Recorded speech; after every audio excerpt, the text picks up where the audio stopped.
Salut! Aujourd'hui du coup on se retrouve parce que je voulais faire une vidéo où je vous montre tout mon process de tatouage sur peau synthétique. Parce que c'est vrai que sur Instagram du coup c'est assez succinct et j'explique pas vraiment ce que je fais. Donc là je me suis dit que c'était l'occasion de vous montrer comment ça se passe vraiment derrière les vidéos Instagram. Donc s'il y a des tatoueurs qui passent par là et qui veulent me donner des conseils en commentaire, je prends tout avec plaisir, même des apprentis si jamais voilà, vous avez des infos que je n'ai pas. Je veux bien qu'on partage tout ça ensemble. Moi, ça me permet vraiment de m'améliorer. Et moi, comme ça, je peux aussi vous donner mes petits conseils que j'ai mis un peu du temps à avoir au départ. Aujourd'hui, je vais tatouer ce tatouage. Moi, il faut savoir que le stencil, je le pose la veille pour qu'il s'imprègne bien sur la peau synthétique, puisque du coup, ça a beaucoup plus de mal à s'accrocher sur la peau synthétique que sur la peau humaine. Là, on va faire celui que je veux faire pour jeudi. Comme ça, je m'avance et puis je vous montre quand même le process complet. Alors, moi, j'ai une petite boîte très organisée où je mets tous mes stencils déjà pré-découpés. Comme je les imprime tous en même temps. Donc là, aujourd'hui, on va faire celui-ci. J'ai hâte. Et du coup, jeudi, je ferai celui-ci. Pour commencer, donc, je me suis munie d'un déodorant classique. Donc là, c'est un Sanex. Il a déjà bien pris tarif avec toute l'encre. Mais du coup, il me sert vraiment que au tatouage.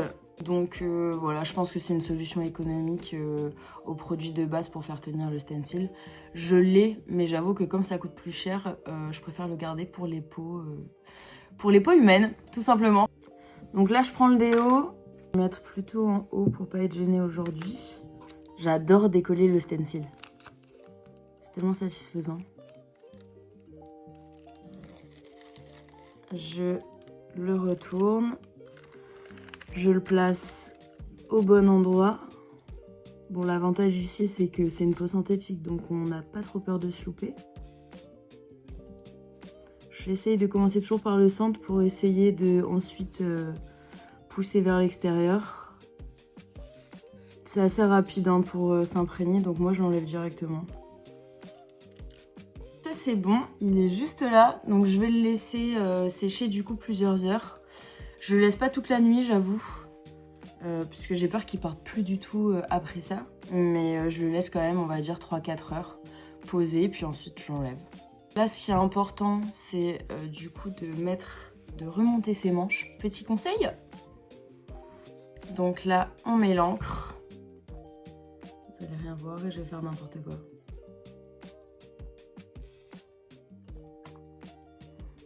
Moi, j'en mets pas mal, j'avoue.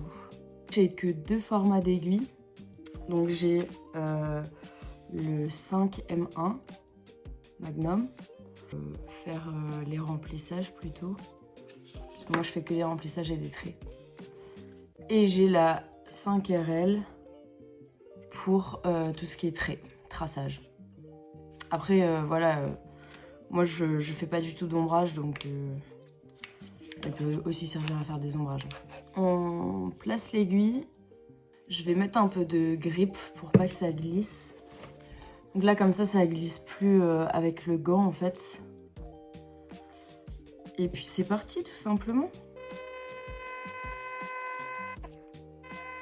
Petit update, j'ai enlevé celui-là puisqu'en fait ça me gênait puisque j'allais de toute façon passer dessus. Donc l'essentiel c'est que je vous ai montré comment ça fonctionnait. Et ensuite ici, le stencil c'est mal imprimé. Donc je vois plus la rose qui était ici. Donc ce que je vais faire, c'est que je vais la faire au stylo pour pouvoir ensuite la tatouer par au-dessus et pas faire n'importe quoi. On est reparti.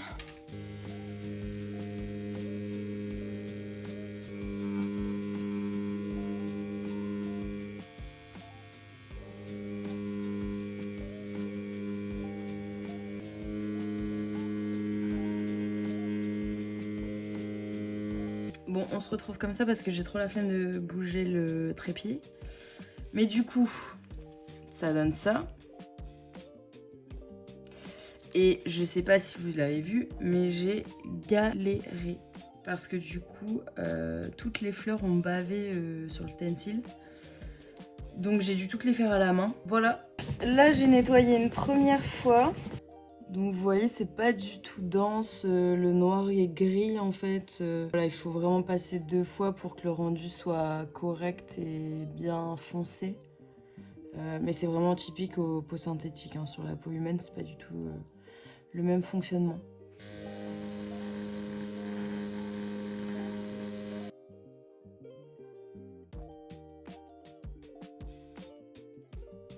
Donc la deuxième couche, je l'ai faite.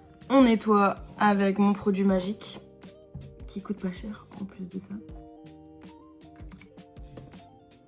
Vous voyez, c'est un peu plus sombre qu'au départ. Mais les remplissages, comme vous voyez, c'est qu'une seule couche. Donc du coup, c'est encore un peu gris. Mais les traits sont déjà plus foncés. Là, je fais une couche encore supplémentaire. Je remplis bien, mais je vais bien insister sur le remplissage. Et normalement, après, ça devrait être quelques détails, mais le gros sera terminé. C'est parti. Faut savoir que pour la troisième couche, je prends directement mon sopalin avec de l'huile dessus et j'essuie à chaque trait.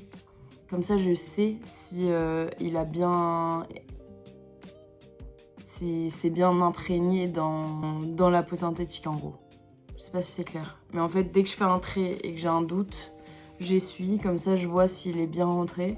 S'il est pas bien rentré, je re-rentre. S'il est bien rentré, on passe à l'autre trait.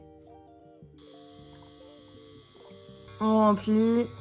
Et donc, de ce que j'ai vu, c'est soit on hachure, soit on fait des cercles.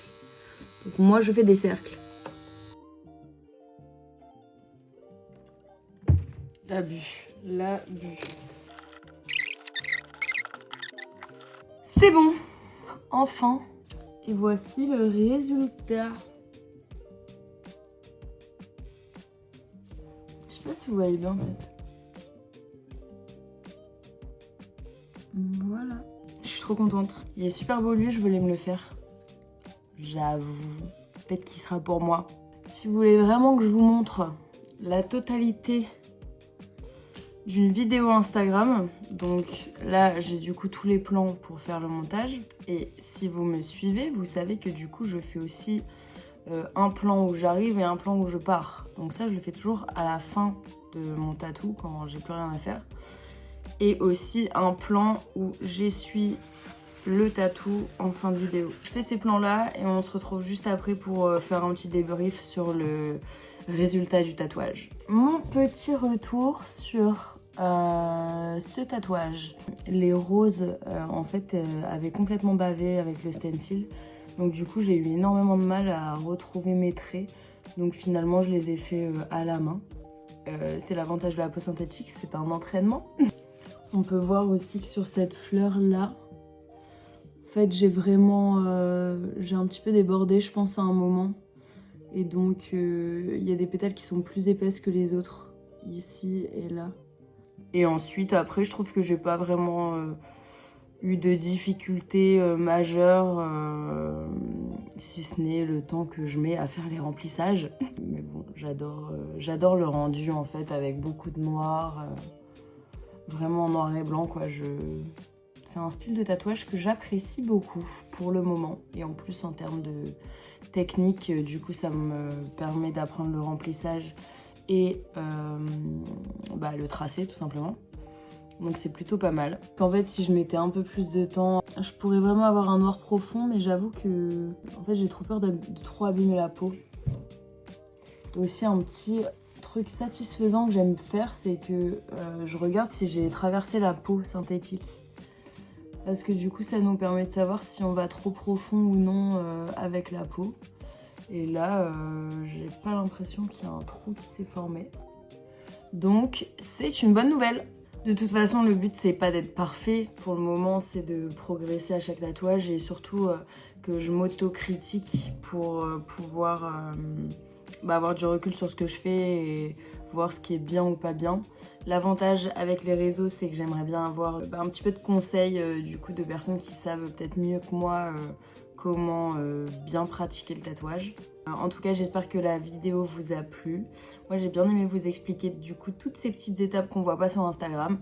Si vous voulez me suivre sur les réseaux, MatTac avec 2K, Si vous voulez retrouver d'autres dessins et d'autres histoires derrière mes dessins, n'hésitez pas à vous abonner sur cette chaîne YouTube. Merci beaucoup, bisous.